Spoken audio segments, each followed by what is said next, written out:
राधे कृष्णा। भगवान बुद्ध से जुड़ी एक पुरानी कहानी है।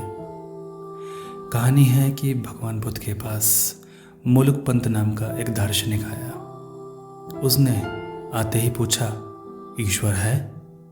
बुद्ध ने कहा, सच में ही तू ईश्वर को जानना चाहता है या केवल तेरी बुद्धि की ये खुजलाहट है?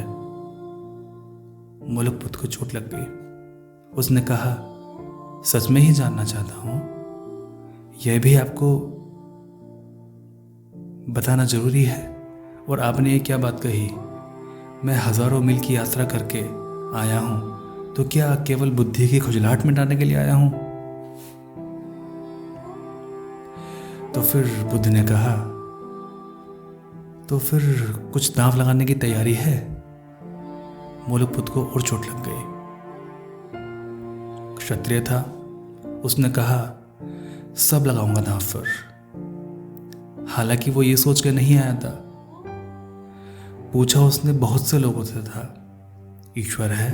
और बड़ा वाद विवाद किया था, बड़ा झगड़ा किया था। मगर ये बुद्ध नाम का आदमी कुछ अजीब ही है। यह ईश्वर की बात तो करता नहीं है, ये दूसरी ही बातों को छेड़ देता है। दांव पर लगाने की कुछ हिम्मत है? मोलुकपंत ने कहा, सब लगाऊंगा दांव पर। जैसे आप क्षत्रिय पुत्र हैं, मैं भी क्षत्रिय पुत्र हूं, और मुझे चुनौती ना दे। बुद्ध ने कहा, चुनौती देना ही मेरा काम है।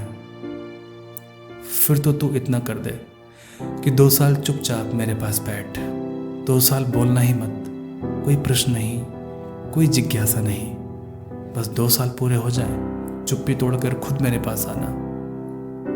और अगर तुझे ध्यान भी ना रहेगा तो मैं खुद आके तुझसे पूछ लूंगा और फिर तुझे सारे जवाब दूंगा। अगर ये शर्त पूरी करने को तैयार है तो बता। मोलुकपंत उस समय थोड़ा डरा, क्योंकि क्षत्रिय है, जान दे सकता है। जान देना आसान है, मगर 2 साल चुप बैठना थोड़ा मुश्किल काम है। कई बार जान देना बड़ा आसान काम होता है। छोटी छोटी चीजें असली कठिनाई की हो जाती है। जान देना हो तो क्षण भर का मामला है, निपट जाता है। कि कूद गए पानी में, पहाड़ी से छलांग लगा दिए, कि समुद्र के गहराइयों में छलांग लगा दिए, एक दफा हिम्मत करके। जहर की पुड़िया ही पी गए कि एक क्षण में मृत्यु हो जाती है। कई बार तो इतने तेज जहर होते हैं कि 3 सेकंड में आदमी मर जाता है। बस जीभ पर रखने की देर है, एक क्षण की हिम्मत चाहिए। लेकिन 2 साल चुप बैठे रहना, बिना जिज्ञासा के, बिना प्रश्न के, बोलना ही नहीं है, शब्दों का उपयोग ही नहीं करना, बहुत लंबी बात थी। लेकिन फंस गया था, कह चुका था कि लगा दूंगा सब कुछ दांव पर। अब मुड़ नहीं सकता था, मुकर नहीं सकता था, भाग नहीं सकता था, स्वीकार कर लिया था। 2 साल चुप बुद्ध के पास चुप बैठना था। वो जैसे ही राजी हुआ, वो जैसे ही माना कि चलो ठीक है, 2 साल कोई बात नहीं, मैं बैठ जाता हूँ चुप, तो दूसरे वृक्ष के नीचे बैठा एक भिक्षु जोर से हंसने लगा। मोलुकपंत ने कहा, अब आप क्यों हंसते हैं? उस भिक्षु ने कहा, मैं इसलिए हंसता हूँ कि तू भी फंसा, जैसे एक दिन मैं फंसा था। मैं भी ऐसे ही एक प्रश्न पूछने आया था, ईश्वर है? और इन सज्जन ने कहा था कि 2 साल चुप बैठ जा। 2 साल चुप रहा, फिर पूछने को कुछ भी ना बचा। तुझे पूछना है तो अभी पूछ ले, देख तुझे चेतावनी देता हूं। पूछना है तो अभी पूछ ले, 2 साल बाद तू नहीं पूछ सकेगा।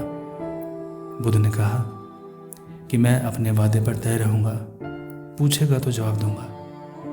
अपनी तरफ से ही पूछ लूंगा कि तुझे पूछना है तो पूछ।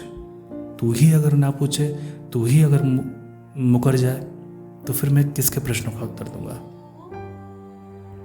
2 साल बीत गए, बुद्ध नहीं बोले। 2 साल बीतने पर बुद्ध ने पूछा, मोलुकपंत अब खड़ा हो जा, पूछ ले जो पूछना है। 2 साल पहले जो तू पूछने आया था, अब पूछ ले। मैं अपने वादे पर अडिग हूं, तुझे उत्तर जरूर दूंगा। मोलुकपंत हंसने लगा। उसने कहा, उस भिक्षु ने ठीक ही कहा था।